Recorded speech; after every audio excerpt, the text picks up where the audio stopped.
শবে কদরের রাতের নামাজের কি নিয়ম? কয় রাকাত পড়বেন? প্রথম রাকাতে কোন সূরা পড়বেন, কতবার পড়বেন? দ্বিতীয় রাকাতে কোন সূরা পড়বেন, কত রাকাত পড়বেন? জানা আছে তো আপনাদের? জানা নাই? একজনও জানেন না?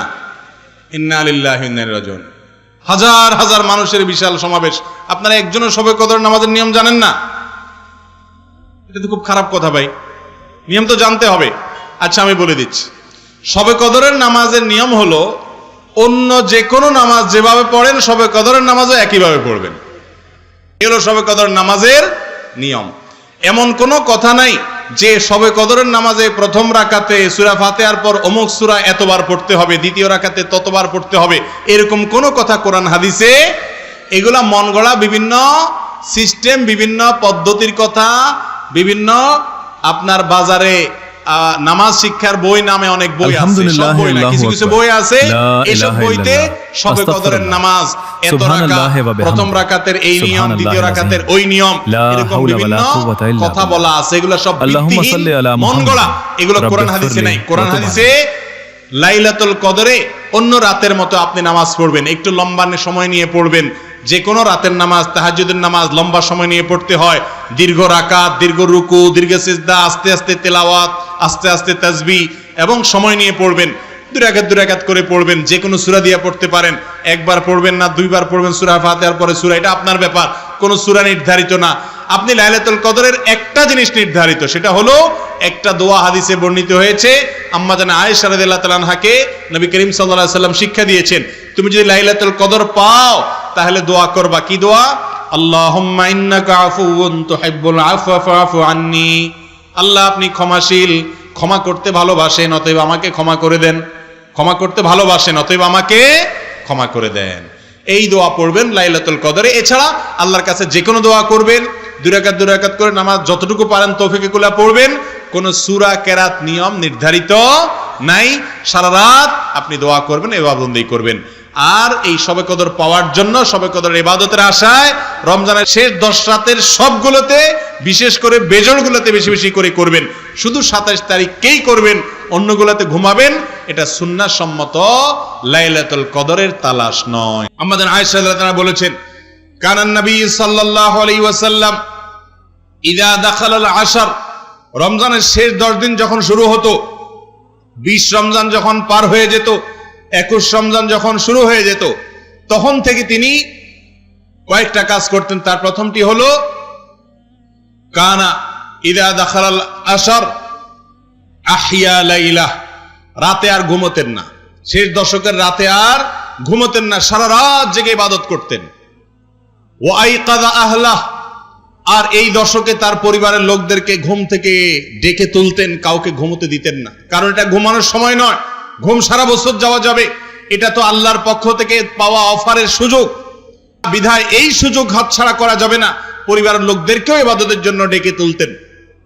আর 3 নম্বর কাজ হলো ওয়াসাদ্দা মিযজারাহ, তিনি তার কোমর বেঁধে নিতেন, কোমর বেঁধে ইবাদত বন্দেগী করতেন, অর্থাৎ তার জীবনে সবচেয়ে বেশি সাধনা করতেন। 4 নম্বর হলো কানা ইযা দাখালাল আশর কানা ইয়াজতাহিদু ফীহি মা লা ইয়াজতাহিদু ফী গায়রি, রমজানের শেষ দশকে যত ইবাদত বন্দেগী নবীজি করতেন, এত ইবাদত বন্দেগী অন্য কোনো সময় করতেন না। আমরা সেই ইবাদতকে শর্টকাট করে নিছি, আমরা শুধু 27 তারিখে ইবাদত করি, 27 রাতে, অন্য রাতের আর কোনো খোঁজ খবর আমাদের নাই। অথচ আমাদের নবীজি শুধু 27 রাতে ইবাদত করতেন। তিনি রমজানের শেষ দশকের সবগুলো রাত ইবাদত বন্দেগী করতেন। আর রমজান চলে গেলে আমরা অনেকে ইবাদত বন্দেগী ছেড়ে দেই। মসজিদে রমজানে এত মুসল্লি, রমজানের পরে আর মুসল্লি খুঁজে পাওয়া যায় না, হারায় যায় সব। ভাইরা আমার, যারা রমজান মাসের ইবাদত করে, মাসকে পুজো করে, তারা শুধু এই মাসের ইবাদত করে। যারা আল্লাহর ইবাদত করে তারা রমজানেও ইবাদত করবে, রমজানের পরে ইবাদত করবে। কারণ যে আল্লাহ রমজানে ইবাদত করতে বলেছেন, তিনি রমজানের পরে 5 ওয়াক্ত নামাজ পড়তে বলছেন না, বলেন নাই? অতএব বছর জুড়ে রমজানের শিক্ষাকে আমরা ধরে রাখার চেষ্টা করব তো ইনশাআল্লাহ। আল্লাহ আপনি আমাদের সিয়াম, আমাদের কিয়াম, আমাদের তারাবি, আমাদের রোজা, আমাদের ক্ষুধা এবং তৃষ্ণার কষ্ট করা, এত কষ্ট করে আমরা রাখছি এগুলো, আল্লাহ আপনি আমাদের এগুলো সবগুলোকে কবুল আর মঞ্জুর করে নিন। ভাইরা আমার, রমজান উপলক্ষে একটা সুযোগ থেকে আমরা বেশিরভাগ মানুষ বঞ্চিত, সেটা হলো রমজান মাস ক্ষমার মাস। ভাই, রমজান মাস আল্লাহর কাছ থেকে জাহান্নাম থেকে মুক্তির পরোয়ানা আদায় করে নেওয়ার মাস। আর এই কাজটা পাওয়ার জন্য আমাদেরকে একটি কাজ করতেই হবে, সেটা হলো এই মাসে আল্লাহর কাছে বেশি বেশি দোয়া করতে হবে।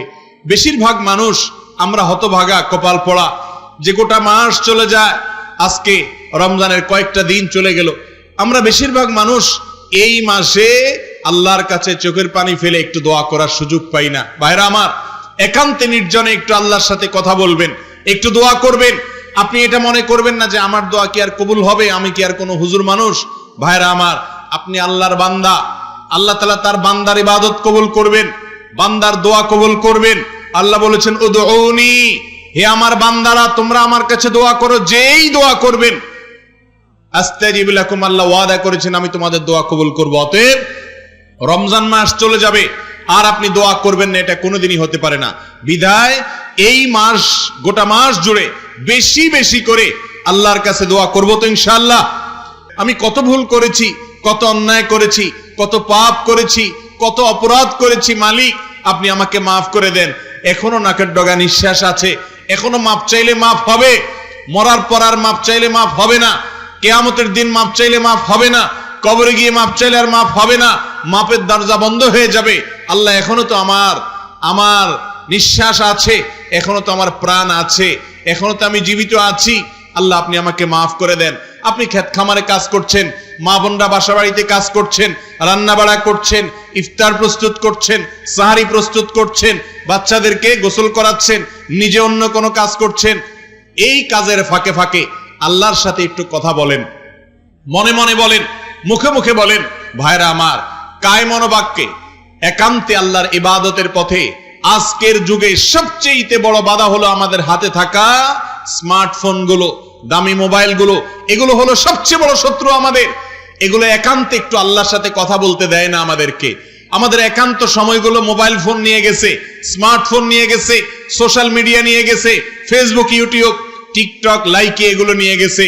ভাইরা আমার, আমাদের নির্জনে একাকী সময়গুলো একটু আল্লাহর সাথে কথা বললে মনটা নির্ভার হবে, মনটা ফ্রেশ হবে, মনটা পবিত্র হবে, আপনি সফল হবেন, আপনি সাফল্যের চূড়ান্ত শিখরে যেতে পারবেন, আপনার রমজান মাস সফল হবে। নবীজি সাল্লাল্লাহু আলাইহি সাল্লামের একটি হাদিস রয়েছে, রুব্বাস সাইমিন লাইসা লাহু মিন সিয়ামিহি ইল্লাল জু'।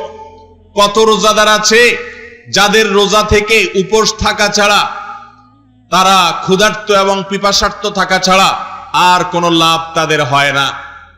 কারণ এই রোজা রেখে তারা ওই যে আল্লাহর সমস্ত নিষিদ্ধ কাজ থেকে বেঁচে থাকতে পারে না, সবর করতে পারে না, পাপাচার ছাড়তে পারে না, গুনাহের কাজ ছাড়তে পারে না। রোজাও রাখে আবার অন্যায় কাজও করে।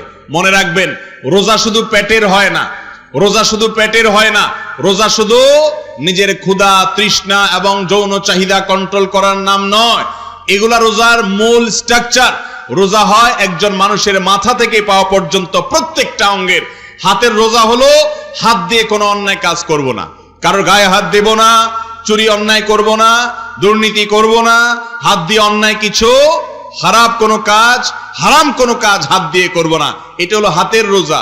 মুখের রোজা হলো এই মুখ দিয়ে আমি রমজান মাসে এবং গোটা জীবনে কোনো খারাপ কথা বলবো না, কোনো খারাপ কথা আমার মুখ দিয়ে বের হবে না, হারাম খাবার আমার মুখ দিয়ে ঢুকবে না, আমার এই মুখ দিয়ে কোনো গুনাহ হবে না। এটা হলো মুখের রোজা।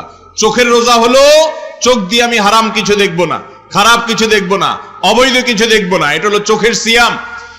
মনের রোজা হলো মন দিয়ে আমি খারাপ কোনো চিন্তা করব না, কারোর ক্ষতি করার কল্পনা করব না, কারোর প্রতি মনের ভিতরে হিংসা রাখবো না, মনের ভিতরে অহংকার রাখবো না, মনের ভিতরে অন্যায় যত কিছু হতে পারে মন দ্বারা করার মতো তার কোনো কিছু রাখবো না।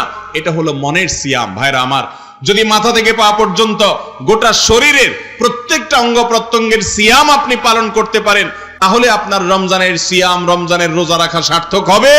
আর যদি রমজানের পরে আপনার জীবনে কোনো পরিবর্তন না আসে, রমজানের আগে আপনি যা ছিলেন রমজানের পরেও আপনি তা, রমজানের আগে আপনি হারাম অনেক কাজ করতেন, রমজানের পরেও সেগুলো করেন, রমজানের আগে হস্তমৈথুনের অভ্যাস ছিল, রমজানের পরেও সেটা করেন, রমজানের আগে হারাম জিনিস দেখতেন মোবাইলে, রমজানের পরেও সেগুলো দেখেন, রমজানের আগে হারাম খাইতেন, রমজানের পরেও খান, রমজানের আগে গীবত শিকায়ত করতেন, রমজানের পরেও করেন, যদি এরকম হয় তাহলে এই রমাদান পালন সার্থক হলো না, সফল হলো না। আল্লাহ তাআলা আমাদের সবাইকে রমজান থেকে শিক্ষা নিয়ে সবরকারী হওয়ার তৌফিক দান করুন।